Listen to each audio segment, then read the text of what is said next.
cœur. Les vrais ne cherchent pas les mots. Ils laissent parler leur cœur. Et ce soir, tu es en train de parler. Mon cher, laisse parler ton cœur. Laisse parler ton cœur, je laisse parler mon cœur. Laisse parler ton cœur ce soir.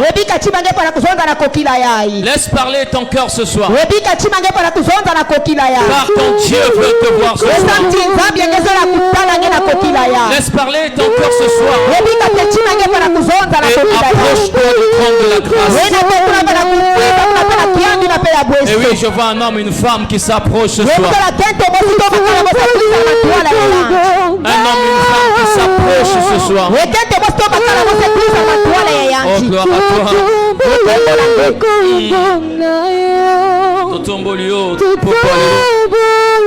Yes. Est-ce qu'on peut le dire ensemble? Le nom de Yahweh est élevé. Tu peux le dire. Oh, s'il te plaît, n'assiste personne ici.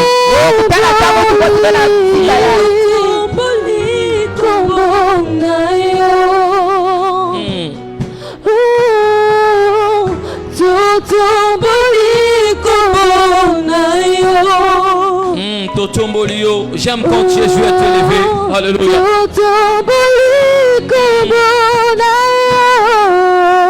Réalise que lorsqu'il est élevé, tes ennemis s'abaissent. Totombolio.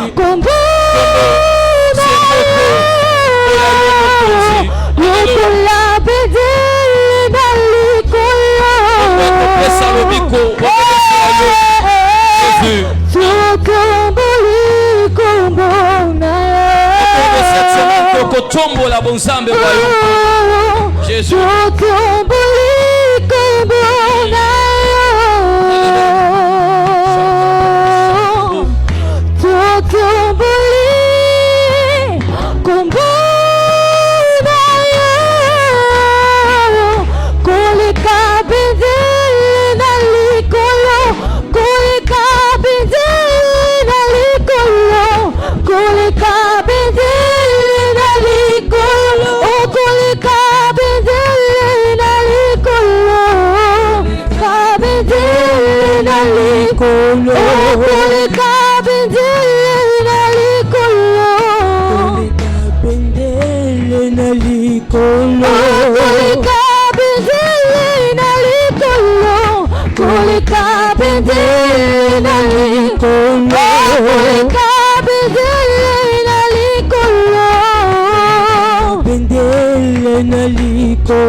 Gloire à l'agneau de Dieu. En ces lieux, Jésus règne. Et c'est pour cela que nous voulons t'acclamer dignement. Nous voulons t'acclamer royalement. Cher, est-ce que tu peux acclamer Jésus comme il se doit?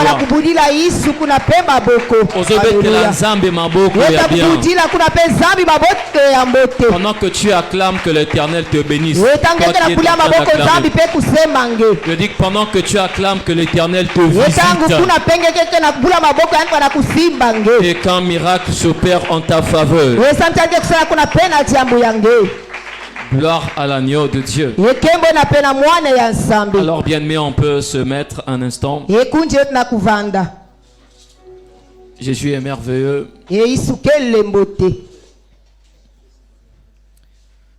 Pourquoi les héros sont tombés? Alors, une conférence, comme nous l'avons annoncé depuis un petit moment, dénommée conférence réforme.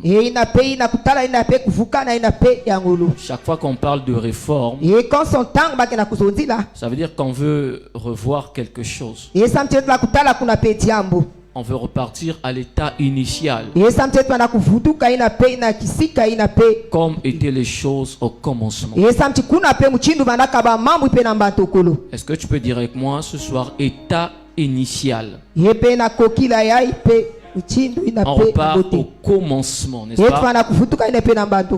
Justement parce que nous voulons régler, réparer afin que l'église sache comment marcher. Alors pour ce soir, j'ai donc l'honneur, parmi les jeunes également, de partager mon point de vue par rapport à ce thème. Pourquoi les héros sont tombés. Donc je nous partage un sous-thème ce soir qui s'intitule le caractère que doit avoir un héros. Mon cher, si tu es héros, il y a un caractère que Dieu veut pour toi. Dimanche, à peine avant-hier, hier plutôt, nous avons donné plusieurs définitions sur le héros. Nous avons dit que c'était un homme exceptionnel. Par lui, les grandes choses devaient se faire. Il resta jamais remarquable. Ça, un héros. Et nous avons souligné correctement sur ce point.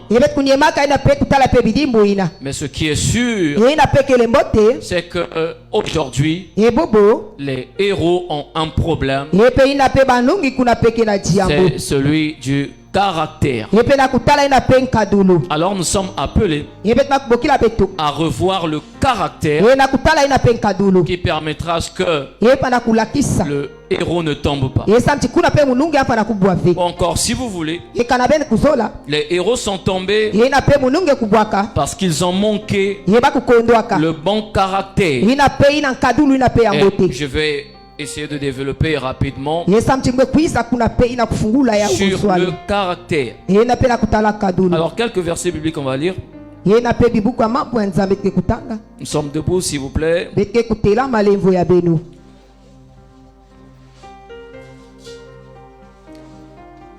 1 Timothée chapitre 3 le verset 15. Je lis 1 Timothée chapitre 3 le verset 15. C'est l'apôtre Paul qui parle à son fils Timothée. C'est vrai qu'il a beaucoup travaillé pour Timothée. Il avait enseigné et impacté la vie de Timothée. Alors pendant qu'il lui prodiguait des conseils, arrivant au verset 15 du chapitre 3, il dira ceci: mais afin que tu saches, si je tarde, comment il faut se conduire dans la maison de Dieu, qui est l'église du Dieu vivant, la colonne et l'appui de la vérité. Parole du Seigneur. Ok, on peut se mettre.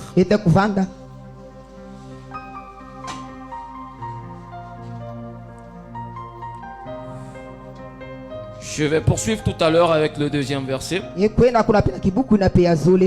Et je vais également expliquer un peu le verset que nous venons de lire.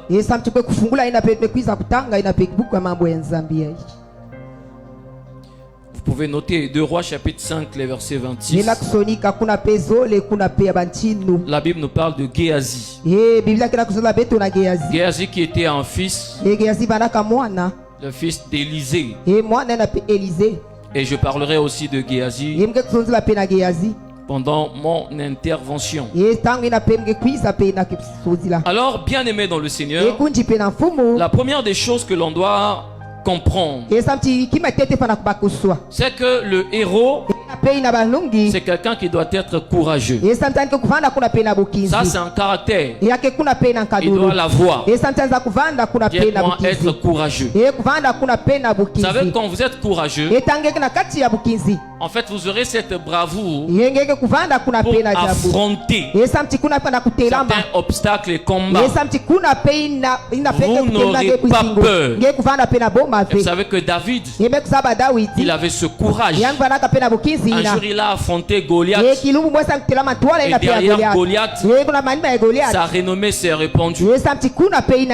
On pouvait dire un jour, David a tué tant, Saül a tué tant. Donc sa renommée s'est répandue. Et derrière ce combat, David a pu déclencher même le mariage. Donc si dans sa famille les gens ne se mariaient pas, le fait que le gars était courageux, pendant que tout le monde reculait, lui David il a affronté Goliath. Il a remporté la victoire. Il a maîtrisé les Philistins.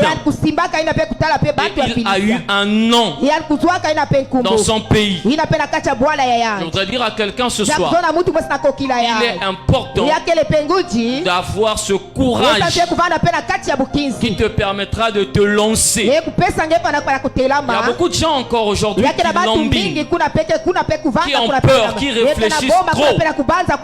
Mais écoute-moi mon cher, le héros c'est quelqu'un qui se lance, c'est un courageux. Il n'a pas peur des obstacles qu'il rencontre. Tout ce qu'il sait, c'est qu'il arrivera. Et je dis à quelqu'un ce soir, tu es un héros et tu arriveras. Donne-moi un amen bien. Ne t'arrête pas en mi-chemin. Il faut que tu arrives à destination. Que personne ne t'étouffe. Combien même il y aura des gens qui vont t'étouffer. Mais quand tu sais que tu es un héros, ton objectif c'est d'arriver. Je déclare et je prophétise ce soir, quelles qu'en soient les barrières, tu arriveras. Quel qu'en soit le nombre de tes ennemis, tu arriveras. Tu remporteras la victoire. D'ailleurs il est écrit, on vous fera la guerre, mais on ne vous vaincra jamais. Mon cher, si tu es héros, la défaite ne sera jamais ton camp. Parce que tu es un courageux. Dis avec moi ce soir, je suis un courageux. Déclare ça, dis je suis courageux. Mon cher, il faut avoir le courage. Vous savez la discussion que Dieu a eue avec Josué. Josué chapitre 1 le verset 6. Après la mort de Moïse, alors Dieu va chercher quelqu'un qui va transférer le pouvoir et l'autorité. Dieu ne cherchait pas quelqu'un qui devait trembler devant l'ennemi, mais il cherchait quelqu'un qui devait être courageux, affronter l'adversaire. Et là il s'est choisi un nom qu'on appelle Josué. Et la Bible dit dans ce verset, c'est Dieu qui parle à Josué.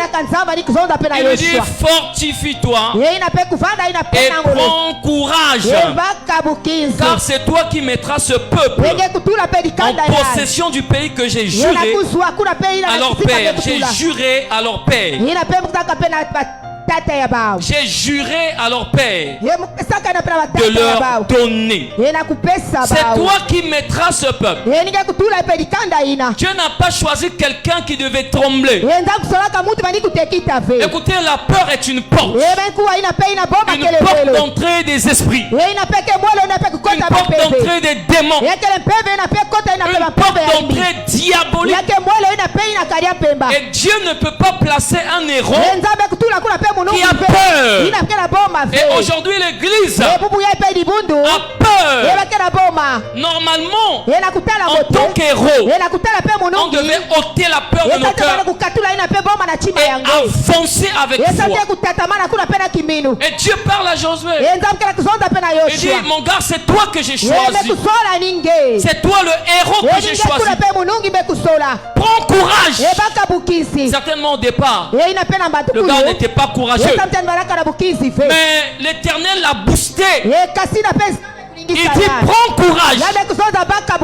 Frères et sœurs, je voudrais vous dire ce soir, tout ce que nous, en tant que héros, nous sommes appelés à faire, il est important qu'on le fasse avec le courage que nous donne Dieu. Vous n'irez jamais évangéliser si vous n'êtes pas courageux. Si vous n'êtes pas courageux, vous aurez en fait honte de vous lever et proclamer le nom de Jésus. C'est une dimension dans laquelle je voudrais nous ouvrir les yeux. Le héros, nous avons dit, c'est quelqu'un qui fait des choses exceptionnelles. Lorsque vous voulez prier pour un malade, vous voulez prier pour un paralytique, vous voulez prier pour un aveugle, beaucoup ont peur de le faire, malgré la promesse qui est écrite dans les Écritures. Ils ont peur de prier, même en public, pour les malades, les aveugles, les paralytiques. Vous savez pourquoi? En réalité, ils ont peur que l'on dise qu'ils ont échoué. Écoutez, bien aimé, le problème d'échouer, c'est pas votre problème. Dieu veut simplement que vous agissiez avec le courage qu'il vous donne. Imposez les mains, déclarez la parole, priez avec foi, même si c'est en public. Que ça marche, que ça ne marche pas, ça ce n'est pas votre problème. Ce n'est pas vous qui guérissez, mais c'est l'Éternel des armées qui guérit. C'est Jésus qui guérit. Voilà pourquoi Église, en tant qu'héros, nous sommes appelés à agir avec courage. N'est-ce pas, il est écrit, vous n'avez pas reçu un esprit de timidité, mais un esprit de courage. Je m'en fous de tout ce qui arrivera derrière. C'est que je dois prier pour les cas les plus difficiles et les plus compliqués. Je parle à quelqu'un ce soir. Il faut que tu pries ainsi. Il faut que tu réagisses ainsi. C'est comme ça, bien aimé, que Dieu entrera en action. En tant qu'héros, dans cette génération, le temps est arrivé. On doit manifester ce courage. Alléluia. Est-ce que quelqu'un croit que les aveugles peuvent revoir? Est-ce que quelqu'un croit que les paralytiques peuvent marcher? Et ça, bien aimé, Dieu a donné cette capacité. Justement, aux héros que nous sommes, agissons ainsi. Alors, j'ouvre la parenthèse pour te dire, une maladie rentre chez toi à la maison. Tu es un héros, n'attends pas ton père, n'attends pas ton pasteur pour faire des déclarations. En tant qu'héros, impose la main, prie. Les signes et les miracles qui accompagneront ceux qui auront cru. Prends courage et prie. Tu verras ce qui arrivera. Prends courage, déclare. Derrière tes déclarations, se cache la puissance de Dieu. Derrière tes déclarations se cache un pouvoir qui peut créer les choses. Il fallait bien que Dieu déclare qu'il parle, ainsi les choses avaient été créées. Alors dis à ton voisin, sois courageux. Dis-lui correctement, sois courageux. Donc ça, c'est un caractère que doit avoir un héros que Dieu a choisi. Tous ceux qui se mettent à trembler, Dieu va les faire trembler. Et je crois qu'en ces lieux, je parle à des personnes qui ne trembleront pas. Des personnes qui vont affronter les tempêtes, les vents qui vont souffler contrairement. Parce que nous sommes les héros de Dieu. Alors, deuxième des choses, dans le caractère d'un héros, c'est que le héros, bien aimé, c'est quelqu'un qui doit avoir de l'éthique. Dis avec moi, éthique. Dis encore éthique. C'est une conférence. Vous savez quand on parle de conférence ici en temps normal, c'est expliquer Aussi les choses qui semblent être cachées. Ou les choses qui ont été déformées. Vous ramenez le sens normal. Aujourd'hui, bien-aimés, beaucoup ont reçu l'esprit. Ils sont courageux. C'est une bonne chose. C'est déjà un bon critère. Et un bon caractère. Pour cela, Dieu te note 10 sur 10. Parce que tu es sur le terrain. Parce que tu es évangéliste. Il se fait des prodiges et des miracles à travers tes mains. Toutes ces choses, bien-aimés, sont bonnes. Mais attention, lorsque vous arriverez à ce niveau, le Seigneur va se poser une question. Est-ce que vous avez de l'éthique? De tantôt, il va vous poser une question. L'éthique ici, bien-aimé, en un mot, c'est le savoir-vivre. C'est le savoir-vivre. C'est le comportement. C'est ça en fait l'éthique. Et vous voyez très bien que dans la discussion que Timothée avait avec son père, il était en train de lui parler de l'éthique en réalité. Qu'est-ce qu'il lui dit dans ce verset que nous avons lu, 1 Timothée 3,15? Il dit, mais afin que tu saches, si je tarde, comment il faut se conduire dans la maison de Dieu. Comment il faut se conduire. Là, beaucoup de gens ne font pas attention. Frères et sœurs, il y a une conduite que l'Église doit avoir. Il y a une conduite que les héros doivent avoir. Là, Timothée, il reçoit l'instruction. Il reçoit les conseils que lui donne l'apôtre Paul. Il dit, peut-être que je ne viendrai pas aujourd'hui. Assurément, bien-aimés, ils ont longtemps travaillé ensemble.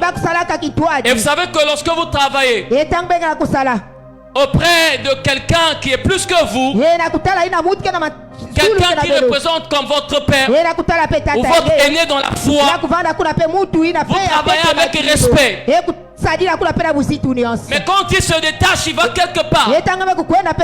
Alors vous vous en foutez du reste. C'est-à-dire que votre motivation dépend de votre responsable ou de votre autorité.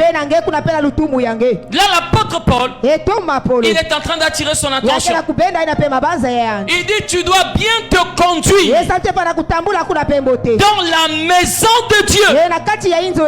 Beaucoup pensent que d'abord je prends la maison bâtiment. Beaucoup pensent que lorsque nous entrons ici, chacun doit faire ce que bon lui semble. Il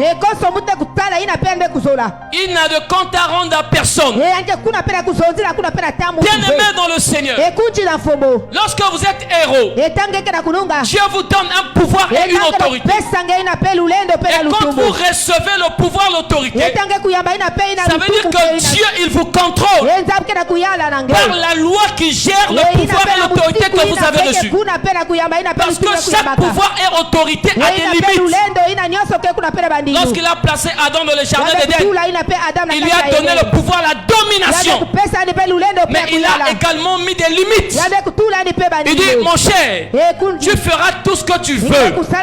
Mais attention, écoutez frères et sœurs, écoutez, bien-aimés dans le Seigneur. Le Seigneur nous interpelle quelque part. Et il dit, attention, ce n'est pas parce que j'ai soufflé dans tes narines le souffle de vie.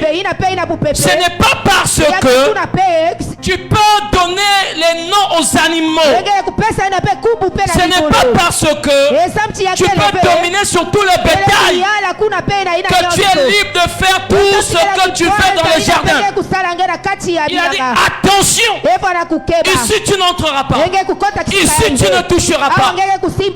Mon frère, ma soeur, est-ce qu'il y a un interdit dans ta vie ou aujourd'hui tu es libre de faire ce que tu veux sous prétexte que Tu as l'esprit de l'Éternel.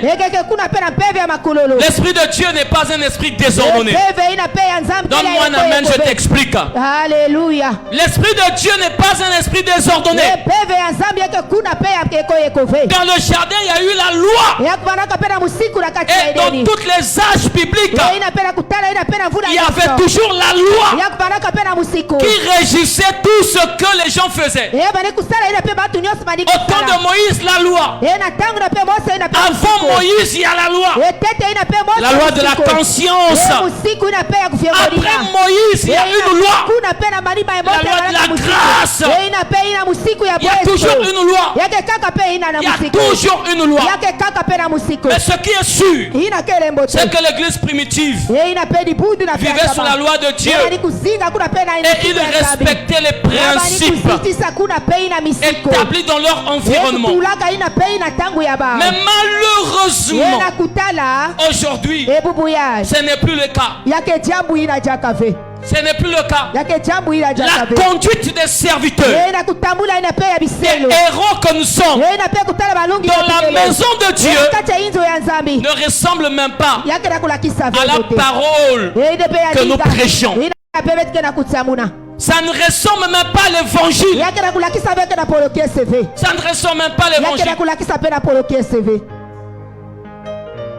Frères et sœurs, au-delà de prêcher la parole, au-delà d'imposer les mains aux hommes, au-delà de chanter, de servir dans un département quelconque, Dieu s'intéresse à notre conduite. Notre conduite, c'est l'éthique. Et l'éthique a plusieurs branches.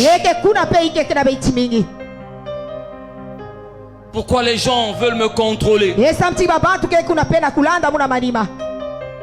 On doit te contrôler parce que tu es l'image et tu es le représentant de Christ sur la terre. Si tu donnes un mauvais sang, c'est la porte de l'évangile qui sera fermée quelque part. Quelle est donc ta conduite?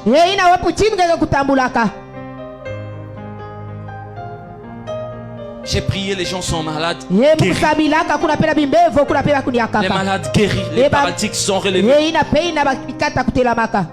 Écoutez, bien-aimés, tout ce que nous faisons, lorsque nous manifestons la puissance, lorsque les gens sont guéris, lorsque les gens sont délivrés, lorsque les gens sortent dans la salle, lorsqu'ils tombent de partout, tout cela, bien-aimés, ne marque aucun point pour nous dans le ciel.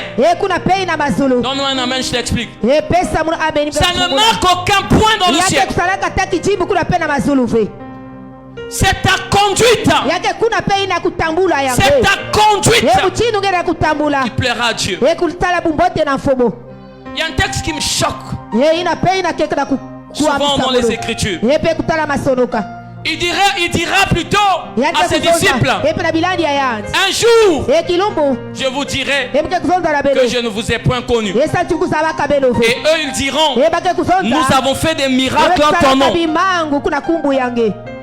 Nous avons fait des miracles en ton nom. Vous avez utilisé mon nom, mais vous n'avez pas vécu ma vie. Vous ne vous êtes pas conduit comme moi. Vous n'avez pas eu mon comportement. Vous n'avez pas agi comme moi. Là est le problème. Église de Dieu. Est-ce que tu peux me donner un amen? La conduite. Ceci a fait que le fait que tout le monde a reçu l'esprit, tout le monde est devenu indépendant. Frère, l'église est structurée. L'église est organisée. Normalement, il n'y a aucune force, une puissance mieux organisée que l'église de Dieu. Ta conduite. Tout service que tu fais dans la maison de Dieu, que les hommes acclament, ne fait pas de toi un homme bon devant Dieu. Et ne t'ouvre pas aussi la porte du ciel. Car tu fais pour satisfaire les hommes, mais tu ne fais pas pour toucher le cœur de Dieu. Parce que ta conduite hors le peuple de Dieu ne plaît jamais au Seigneur. Beaucoup se conduisent mal. Ils ont un mauvais comportement. Et ça, c'est un danger. Alors il y a un comportement que j'ouvre comme ça dans l'éthique. On peut le noter, l'éthique des finances ou de l'argent. Vous savez, il y a beaucoup de gens qui se comportent mal. Ils se conduisent mal par rapport à l'argent. Ils n'ont pas de la maîtrise sur l'argent. La maîtrise, bien aimé, de l'argent. L'éthique de l'argent. Combien de personnes entrent dans le ministère comme certaines personnes que moi j'ai déjà vues? Pasteur, vous recevez beaucoup de dîmes. Mais moi je veux devenir pasteur pour recevoir les dîmes.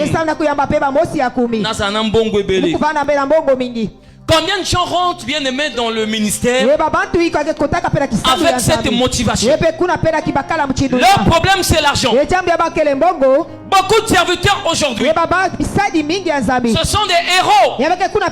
Mais malheureusement, ils ont un problème d'éthique. L'éthique de finance. Pour l'argent, ils peuvent tout. Pour l'argent, ils oublient Christ. Pour l'argent, ils se livrent corps, âme, esprit. Pour l'argent, mais ils sont dans le temple. Ils sont dans la maison de Dieu. Ils se conduisent mal. Ils ont des grosses Bibles. Comme Judas. Ils peuvent passer des instants avec le Seigneur. Ils peuvent louer, adorer. Mais quand il s'agit de l'argent, ils oublient les Écritures. Ils oublient les promesses. Ils oublient tout ce que Dieu a dit en leur faveur. C'est ainsi que Judas, à cause, bien aimé, de la motivation financière, on l'a proposé quelques pièces d'argent. Il est allé vendre le Seigneur. Il a vendu le Seigneur. L'éthique financière. Frères et sœurs, nous devions avoir de la maîtrise face à de l'argent. Ne trahissons pas notre Dieu. Combien de personnes aujourd'hui, on va lui proposer un voyage comme ça, après avoir passé 1 mois, 2 mois de sainteté, de sanctification, qu'on lui propose un voyage Dubaï, on va acheter une RAV4 bien. Elle accepte de se positionner comme deuxième bureau quelque part. Parce qu'il y a l'argent quelque part. Et elle oublie l'église. D'autres encore ont même le courage, ils viennent toujours. Non, il y a pour un zam qui peut battre. Mon cher, écoute-moi ce soir. Tu es un héros, mais tu es déjà tombé. Parce qu'il te manque le caractère, il te manque de l'éthique qui doit te permettre de résister. L'argent viendra comme une tentation, mais mettez des barrières. Ne cédez jamais. Ne détruisez pas votre témoignage pour de l'argent. N'acceptez pas de vendre votre âme pour de l'argent. Combien de personnes ont été enterrées avec leurs millions, avec leurs milliards? Combien? Vous avez vu la mort de Kadhafi? Comment il est mort comme un chien? Mais où est passé son argent? Je ne dis pas que l'argent n'est pas bien. L'argent c'est bien, bien aimé. Mais attention, vous devez avoir de la maîtrise. Et si vous voulez rentrer dans le ministère, si vous voulez marcher avec Dieu, votre priorité c'est l'argent. Abandonnez. Donnez-moi un amen. Alléluia. Non, moi je ne peux pas servir une maladie qui a gagné l'église. Et nous sommes en train d'assister. Moi je ne peux pas servir dans l'église comme ça, qu'on ne me paye pas. Non, nous sommes en train de parler de la réforme. Quand on servait bien aimé dans l'église primitive, l'objectif premier c'était le ciel. Ce n'était pas l'argent. Moi je ne peux pas servir dans une église. J'ai reçu beaucoup de gens comme ça, surtout des musiciens. Beaucoup bien aimés. Je ne peux pas servir dans une église. Mais j'ai envie de dire, ce sont des héros parce qu'on les connaît un peu partout. Mais ils sont déjà tombés sous le piège du mal. Parce que lorsqu'il n'y aura pas l'argent, ils ne serviront pas Dieu. Alors qu'il est écrit, qu'est-ce qui me séparera de l'amour de Christ? Ni la faim, ni la nudité, ni le péril. Rien ne me séparera de son amour. Il n'y a plus la motivation de servir le Seigneur en étant désintéressé. Il n'y en a plus. Il faut qu'il y ait l'argent pour qu'on soit motivé. Je connais un serviteur dans la Bible. On l'appelait Géasi. Géasi servait au pied de son père. On l'appelait Élisée. Et lui un jour, pendant que son père avait refusé un don qu'on lui donnait, il a créé des stratégies. Justement parce qu'il avait besoin de ce don-là. Il avait besoin de cet argent-là.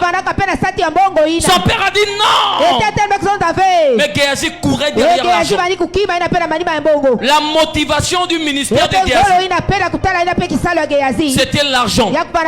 Et plusieurs serviteurs, même nous-mêmes pasteurs, plusieurs ont cette motivation, l'argent ou rien.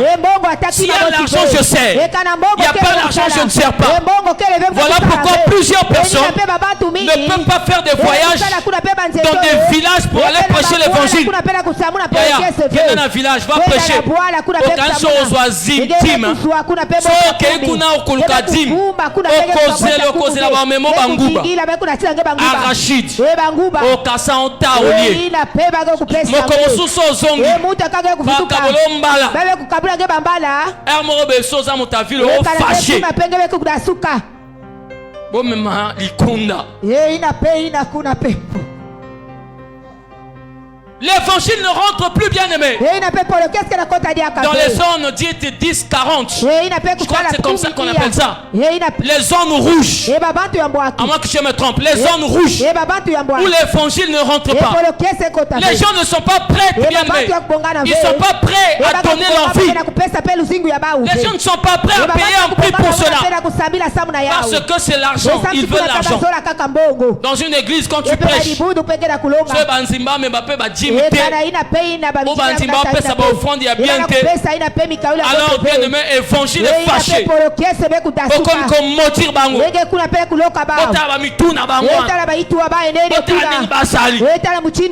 aimé dans le Seigneur, il viendra un temps où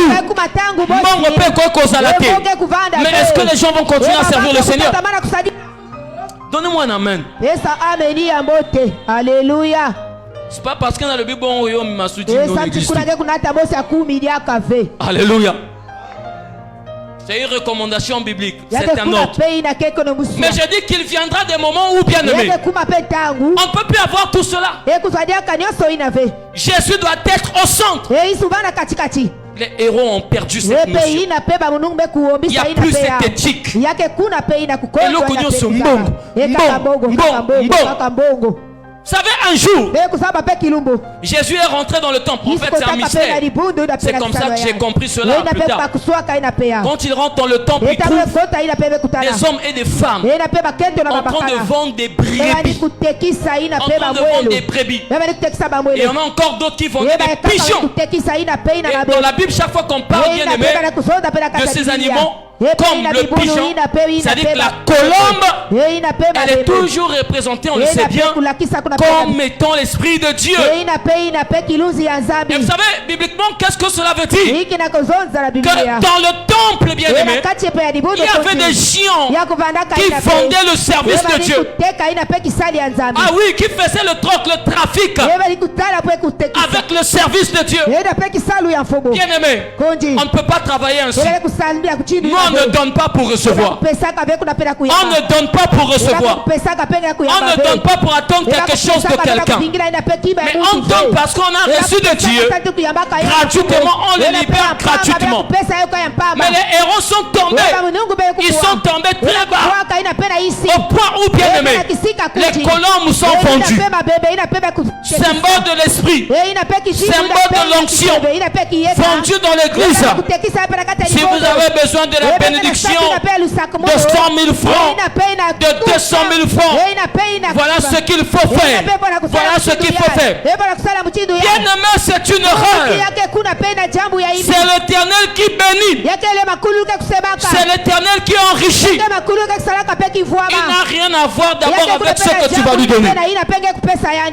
Parce que Jésus qui l'a donné là, tu ne l'avais rien demandé. Et c'est le plus beau cadeau de l'humanité. Le cadeau le plus fort. Le cadeau le plus beau. Jésus-Christ de Nazareth. Mais le reste des choses là sont des détails.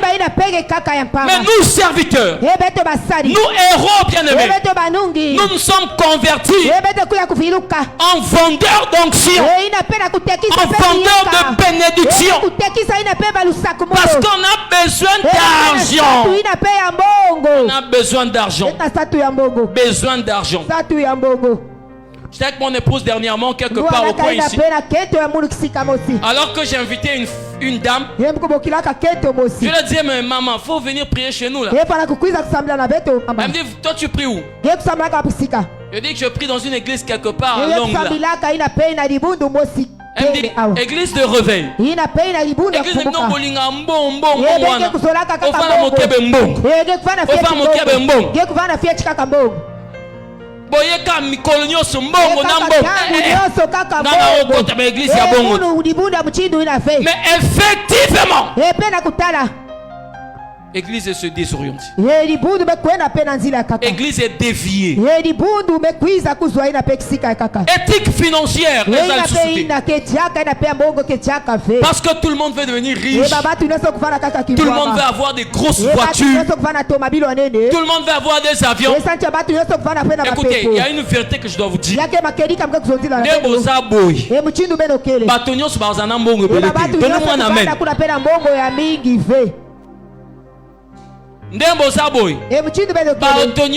na babiro te. Donnez-moi un amen. Il y a des gens ici qui vont vendre le manioc. Ah, amen et Kimi. Alléluia. Mais alors que c'est toute la vérité.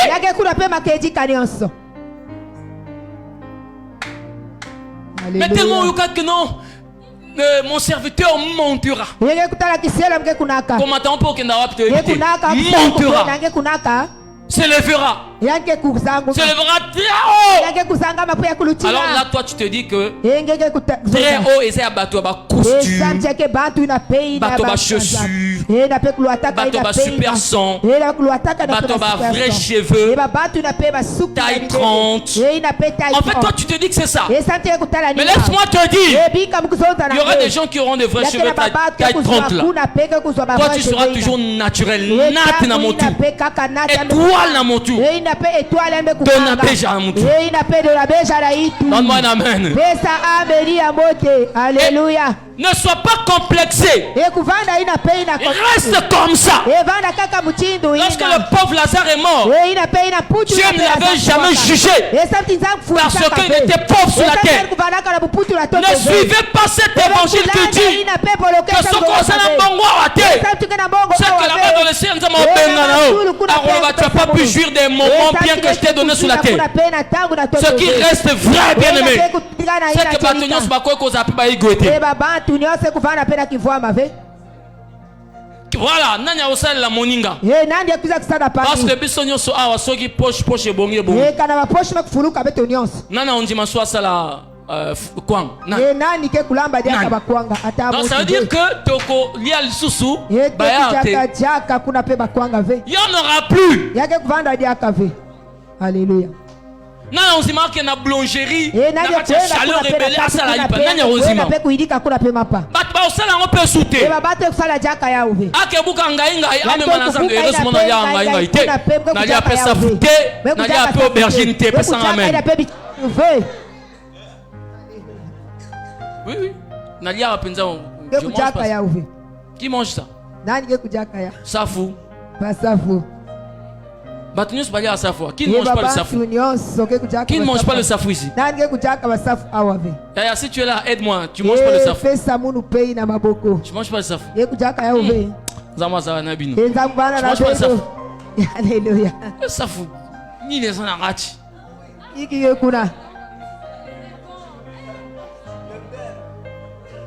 Mais j'ai compris pourquoi mon épouse aime souvent me bénir. Elle dit souvent que tu es un bon mari parce que tu sois dans la safouté. Ah oui, en fait, tu es le foyer où tu es dans la safou. Oui, c'est safou nangai. Non, c'est pour moi. Laisse ça le soir. Pour la safou, alors, bien aimé dans le Seigneur, comprenons une bonne fois pour toutes. L'argent ne doit pas nous motiver à servir. Restons désintéressés. Servons Dieu avec notre cœur. Ce qui fera que aujourd'hui, Soko Zangi, tu vas continuer à servir ton Dieu. Parce que c'est Dieu qui sait à quel moment il peut te donner. Il sait à quel moment il te donne. Ne dis pas que parce que je n'ai pas, que Dieu n'est pas avec moi. Non, il est avec toi, mon cher. Il est avec toi. C'est pas l'argent qui va.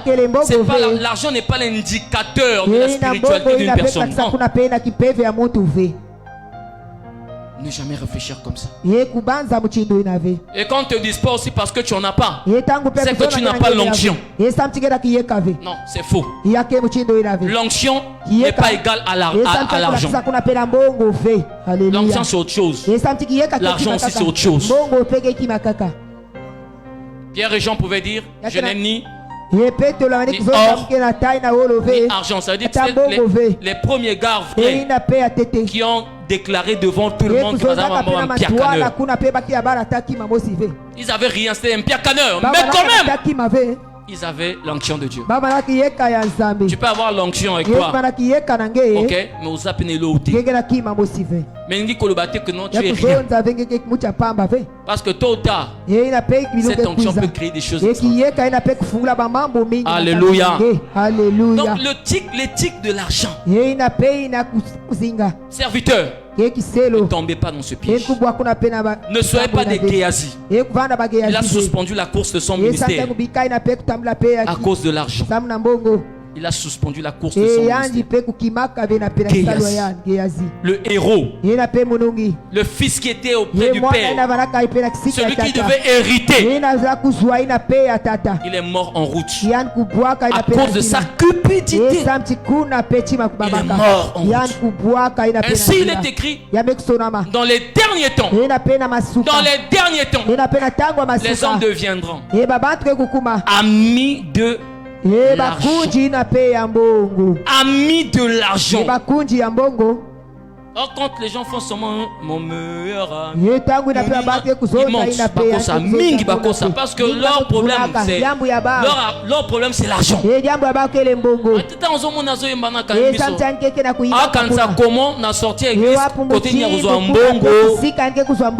Ils pensent pas à Jésus comme son meilleur ami. Jésus, quand il appelait ses disciples amis, il ne savait pas donner de l'argent. Il les a appelés amis parce qu'ils partageaient l'intimité avec eux. Mon cher, si tu es là ce soir et que Dieu te choisit comme héros, je suis venu t'annoncer cette vérité. Ne tombe pas dans la cupidité. Résiste. Lorsque tu seras devant la tentation qui te poussera à céder, j'ai besoin de quelqu'un qui va toujours m'aider, me donner un petit 100 000, un petit 20 000 quelque part. Ne cède pas. Ne cède pas. Daniel ainsi que ses compagnons, ils n'ont pas cédé devant les propositions du roi. Prends le vin. Ils n'ont pas cédé. Parce que dans le royaume de Nebuchadnezzar, il y avait de l'argent. Il y avait de l'argent parce qu'en ce temps, ils avaient pris en captivité la plupart des pays aux alentours. Donc ils avaient de l'argent parce qu'ils avaient beaucoup d'esclaves. Mais Daniel avait trouvé grâce. Mais Daniel a dit, je ne vais pas me souiller. Je ne peux pas me souiller à cause de ce que vous allez me présenter. L'éthique financière. Ne travaillez pas pour l'argent, mais travaillez pour Christ.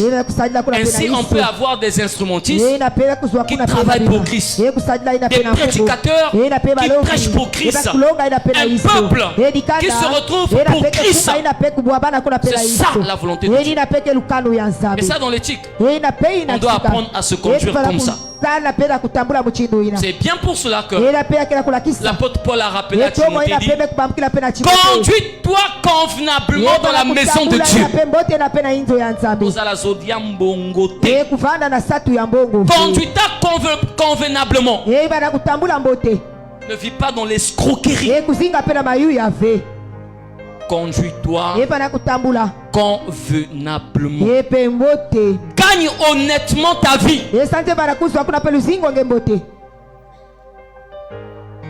Que l'église me comprenne ce soir.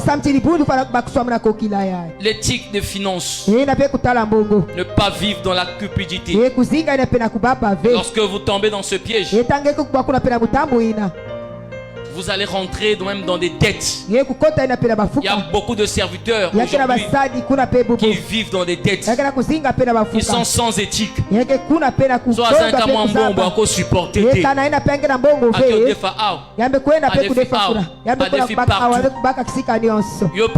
Pendant que je parle, aux héros,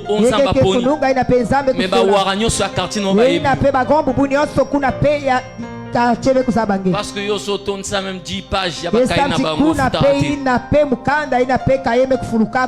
serviteur. En tant qu'héros, on ne doit pas se comporter comme ça. Quand tu manques quelque chose, à un moment donné, il faut supporter. Les gens ne supportent plus.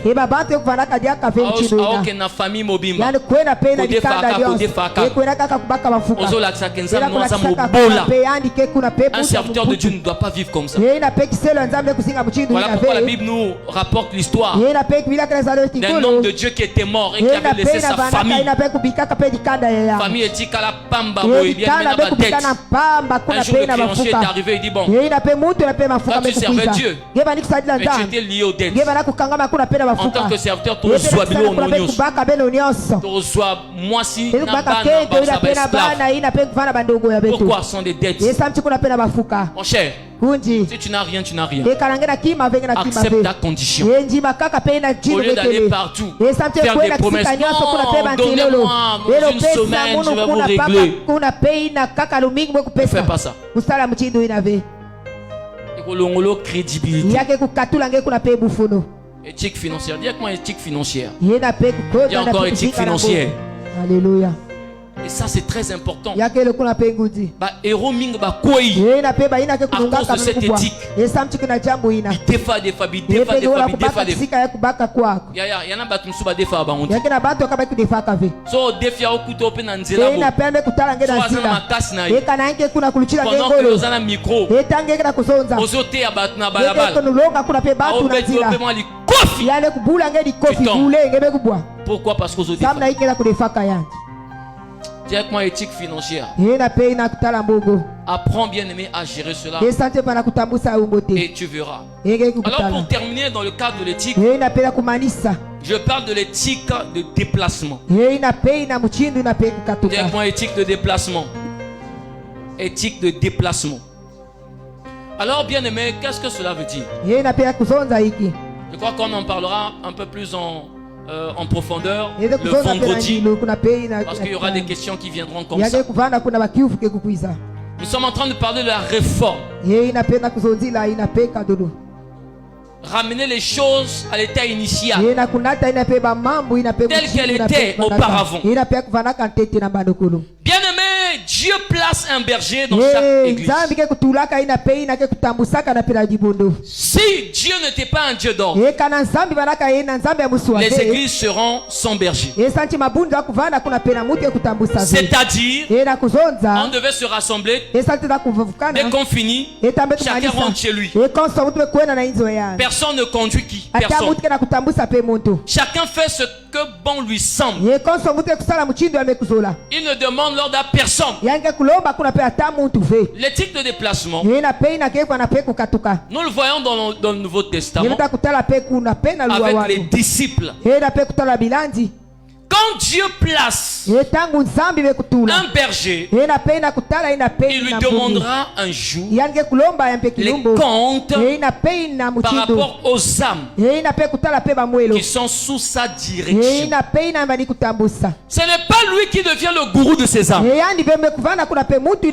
n'est pas lui qui devient le maître de ces âmes. Ce n'est pas lui qui devient le Dieu de ces âmes.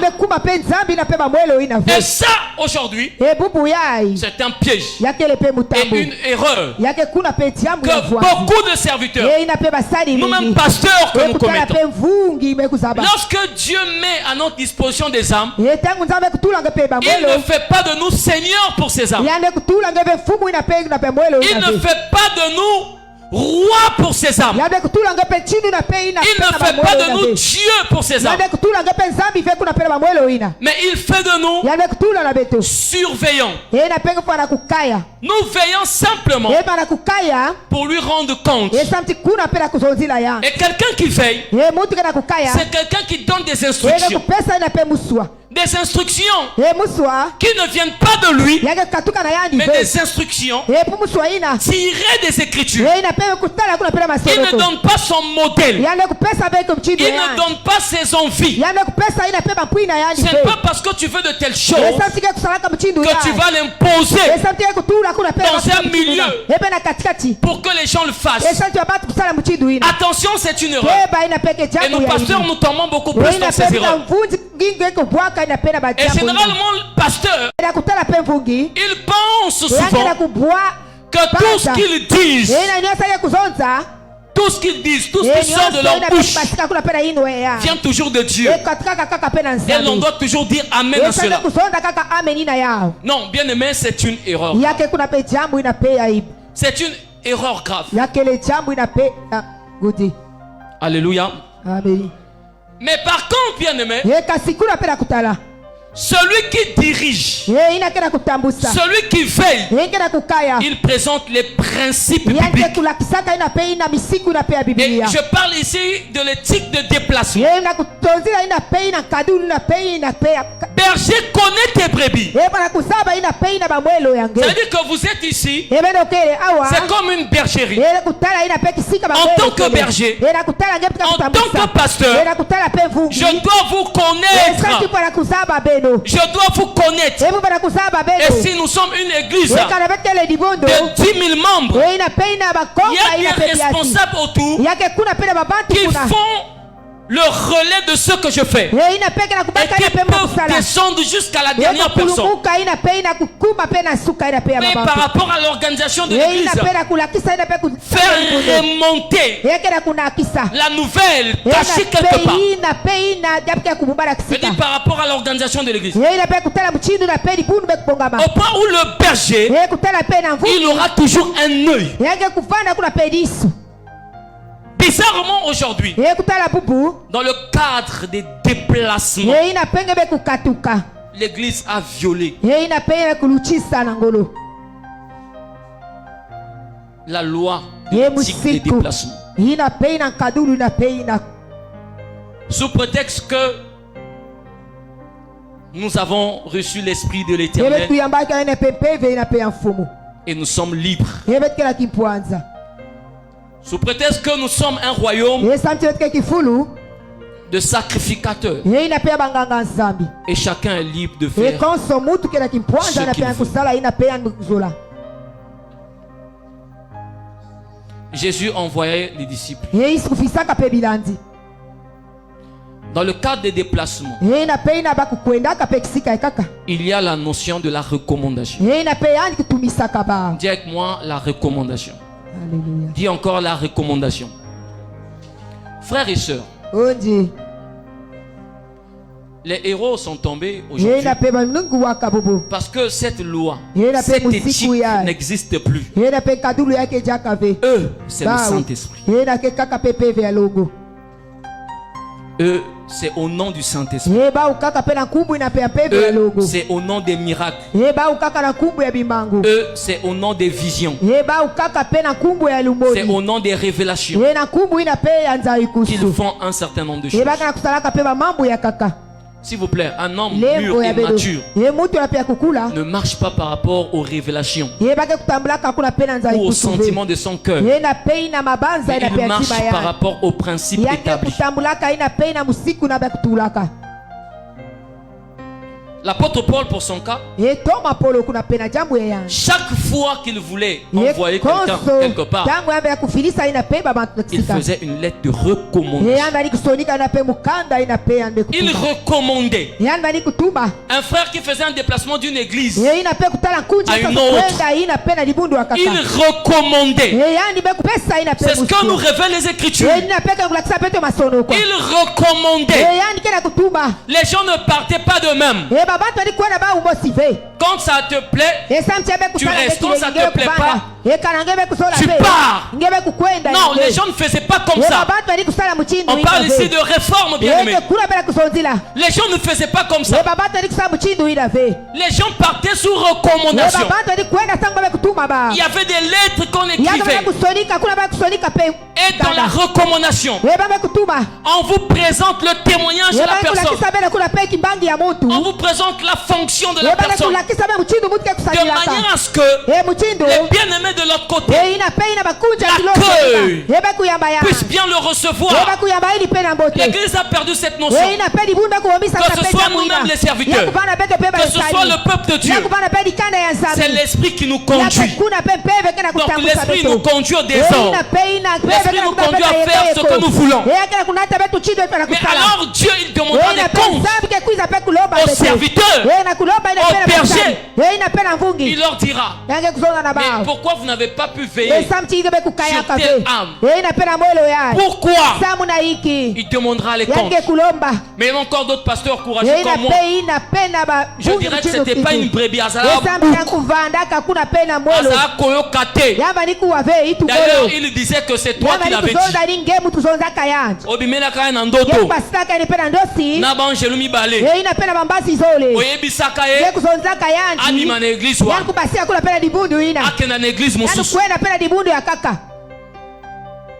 Là, moi, si c'est moi, là, je dirais ça.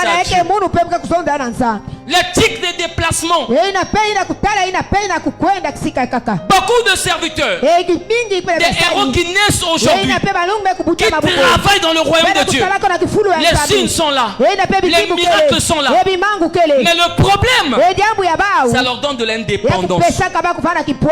Quand ils se lèvent aujourd'hui, là, si on l'a touché ici,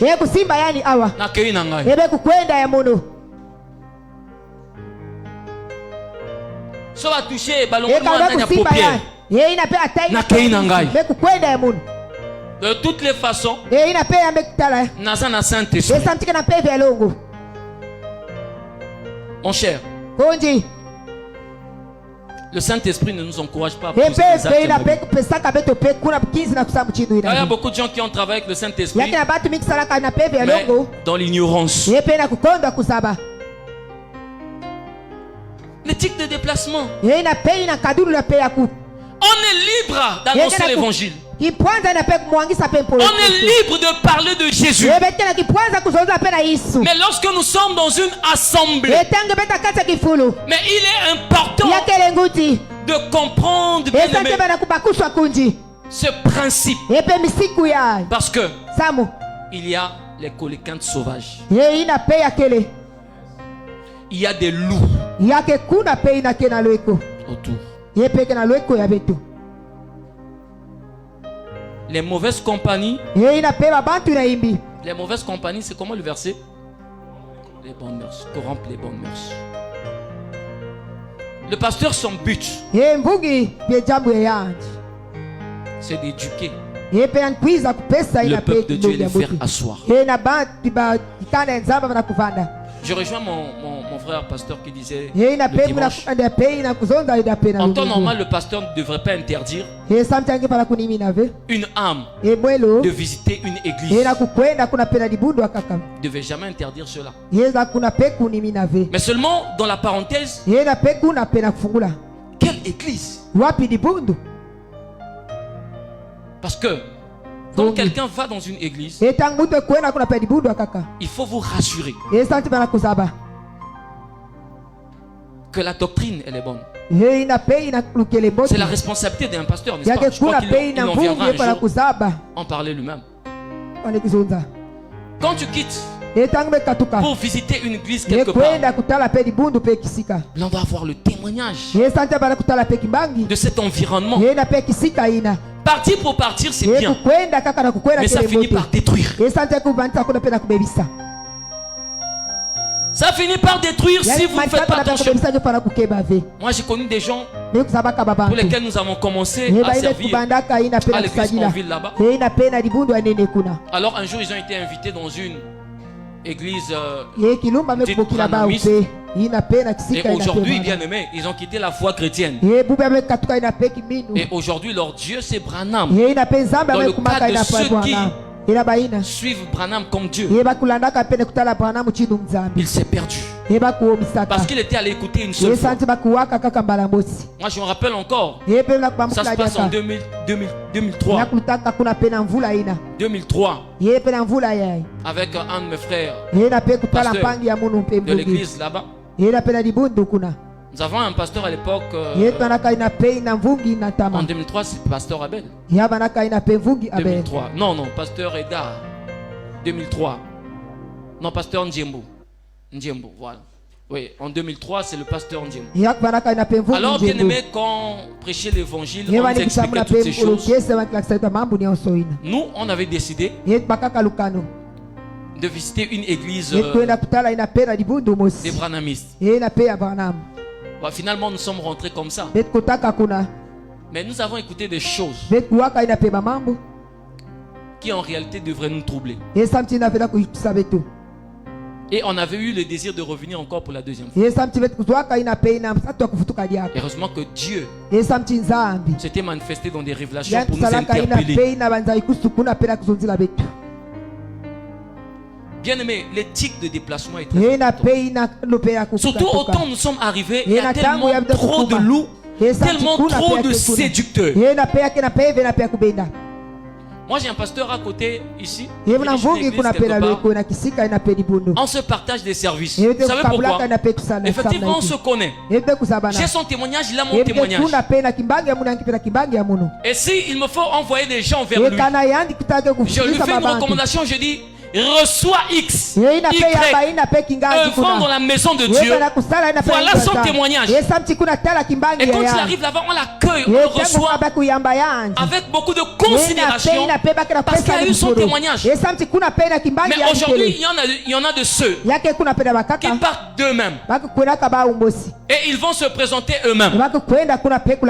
Jésus ne s'est jamais présenté lui-même. On l'a intronisé, on l'a présenté, on a fondé de lui. On a parlé de ce qu'il était. Et la plupart des serviteurs étaient présentés comme ça.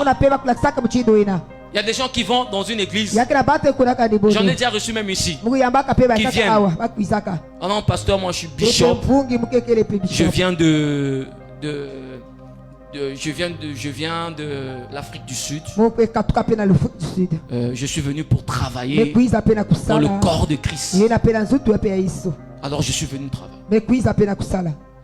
À l'époque, je pouvais recevoir facilement au nom de l'amour et du Saint-Esprit. Oui, homme de Dieu, sois ici car c'est le royaume de Dieu. Tu vas prêcher le peuple. Mais j'ai vu des hommes qui ont fait des choses dans cette église. Ils ont prêché Jésus. Okay. Ils ont prié pour les délivrances. Les gens tombaient. Après, derrière, j'ai reçu des messages. Pourquoi on les a reçus au nom de l'amour, au nom de Jésus, sans témoignage, sans recommandation. Et puis tu sens que aspect. Et là tu te dis que ça c'est un serviteur. Ça qui a cuit. Ça trompe pas. Tu dis que ça c'est un serviteur. Malheureusement, je me suis retrouvé dans des invitations. Naba serviteur au Wanaka. On va prendre quelque part un repas quelque part, moi à Dininaye, femme de partager quelque chose. Au monde bien mais un moment à partage. Tout ça tu gars quelque part. Deux coca et libiso.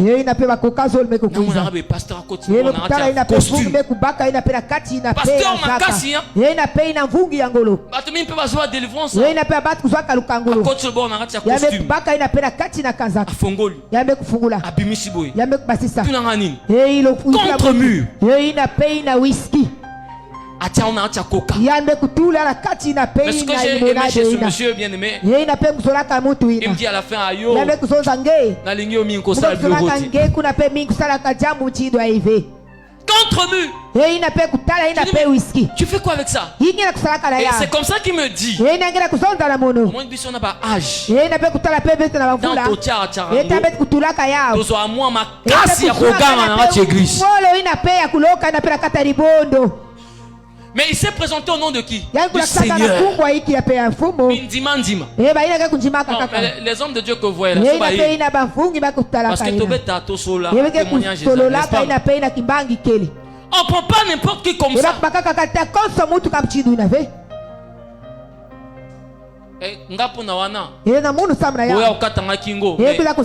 Je resterai ferme. Et je veille sur les brebis parce que nous avons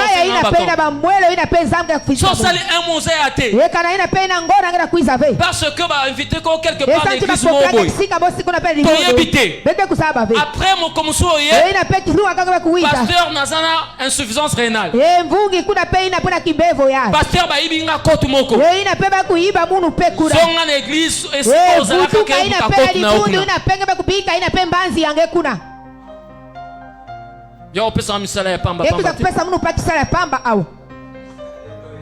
Tango kendaka. Ozwaka témoignage. Yana bisika msuso koti. Kobeba no nyonso ya mbwana. Voilà pourquoi autant nous sommes arrivés dans la réforme.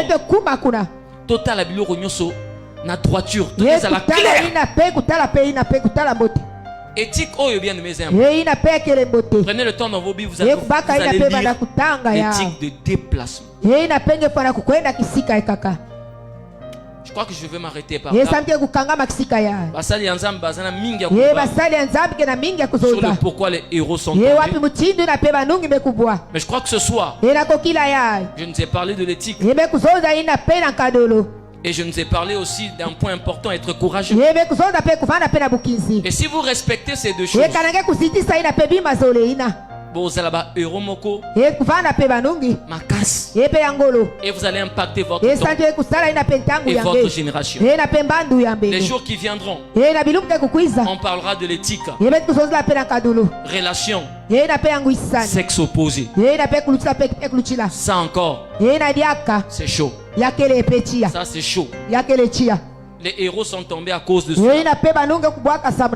Relation sexe opposée. Yo angwana s'occulte sili.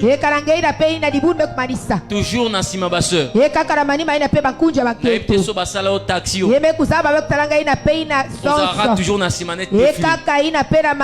Tu vas toujours pour les accompagner. Éthique sexe opposée. Jamais tu t'es à la fin d'un culte comme ça, frère. Je vais t'accompagner.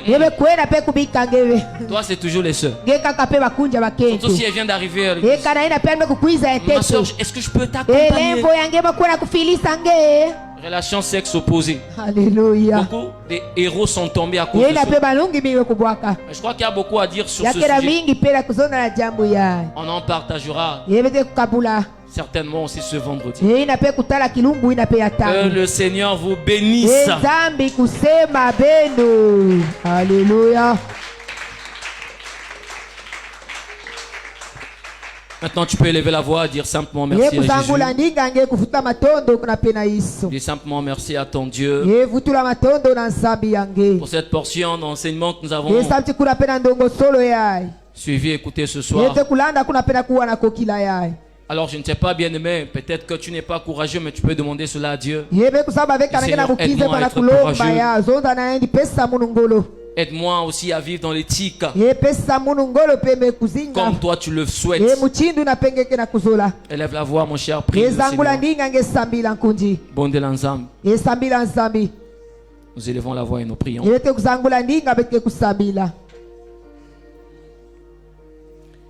Gloire à l'agneau de Dieu.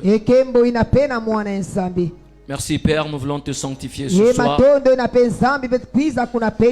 pour cette portion d'enseignement. Honneur et gloire soit pour toi. Au nom de Jésus-Christ, nous avons prié et nous disons Amen. Est-ce qu'on peut acclamer le roi des rois?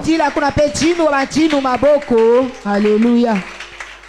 Alors par la même occasion, je profite comme ça, on va apporter dans la maison du trésor nos offrandes, nos dîmes, tout ce que nous avons préparé pour notre Dieu. Nous sommes libres de l'apporter. Merci pour les chantres.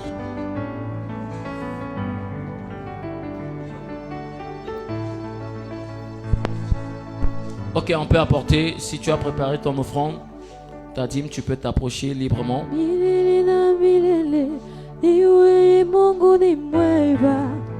Mukuchike mile binguni we Bwana, mile binguni Mungu asifiwe. Oh, milele na milele niwe Bwana, milele na milele niwe Mungu ni mwema. Mukuchike mile binguni we Bwana, mile binguni Mungu asifiwe. Oh, milele na milele niwe Bwana. Libela na libela yozalizabe malamu, awana sina likolo yozazambe. Yokumama Yesu kumama. Oh, libela na libela yozazambe. Milele na milele niwe Mungu ni mwema. Mukuchike mile binguni we Bwana, mile binguni Mungu asifiwe.